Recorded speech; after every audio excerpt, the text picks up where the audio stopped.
Welcome back, guys, and today we are reviewing Pressure. So I find war films can go pretty much either one way or the other, like most films I know, but I feel like you got your classics where you got like Saving Private Ryan, you got your Hacksaw Ridge, Glorious Bastards, and then you've got other ones where you're like, stuff like Napoleon. I can't think of other ones right now. So let's see what this one does, shall we? A story of the weather for the D-Day landing.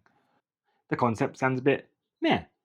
And I watched the trailer because it was in the movie, and I was like, it doesn't seem too bad. It's not going to be anything classic, and it's not a classic. It was not one of like Saving Private Ryan or anything. But I was like, a film about weather. How are you going to make this interesting? Now 40 minutes ish runtime. I was like, well, the trailer kind of sold it a little bit to me. I was intrigued, so here we are. It's well done, and I didn't feel like it was an hour and 40 minutes. So it's basically like it's basically about the D-Day landing. So originally what the plan is that they want to land on the 4th of June 1944. However, they want to check the weather, make sure it's plausible and like nothing's going to go wrong like it did previously. So basically this film is about the 72 hours leading up to the D-Day landing. So what the plan is originally they want to do the attack on the 4th of June 1944.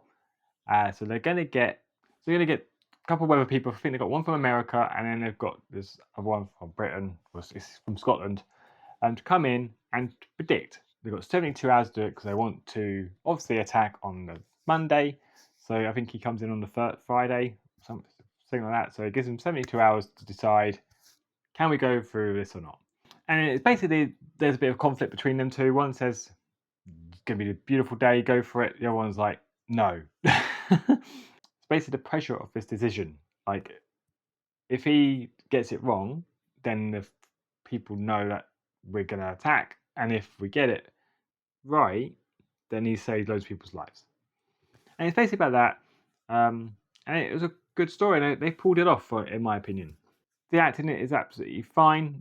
Nothing that was like, oh my god, you should be in this sort of thing. Brendan Fraser's a character, actually. I thought he played him really well. Brendan Fraser, like I've said before, like I've seen him on Whale. He's amazing in Whale. And there's another one where I was sort of like, you kind of forget he can act. Because you always just think of The Mummy and George of the Jungle. Very different roles. But the score and the music and everything, there's not too much in this. Honestly, like it's very drama heavy. So it is all on the concept of trying to build that pressure. And I feel like they do a really good job. Like there is points in it, and you're sort of sitting there going, "Yeah, you can feel it." That they actually do get across through the music and stuff like that.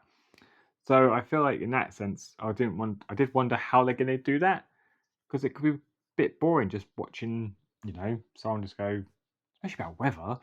I was like, how are you going to make this interesting? And I get how they did it now by bringing someone else into conflict to make the conflict. But I do think this is worth a watch. It's not the best thing in the sense of like a Saving Private Ryan. There isn't like a lot of actual war in it. There's a lot more behind the scenes of how they measure and just the concept of what they've got to think about to plan, and what if they get it wrong, what can be wrong and what could cause issues with boats and the planes and what they can't do. And so it's just a lot of pressure because obviously loads of people lives are in stake, and it all comes down to this one guy saying, yes, you can go ahead with the attack, or if we hold off, we could lose the war. So yeah, definitely I think it's worth a watch. Like I say, it won't be something I'd run to again, especially when you compare it to something like Saving Private Ryan. Very different films, so don't go thinking it's going to be like anything major like that. But for a little just war film about the weather, it kept me entertained for the hour and 40 minutes. Let me know below if you've seen Pressure and what your thoughts are. If you're new around here, hit the like button. And if you enjoy the content, please subscribe. Thank you for watching, and I'll speak to you later. Take care. Bye.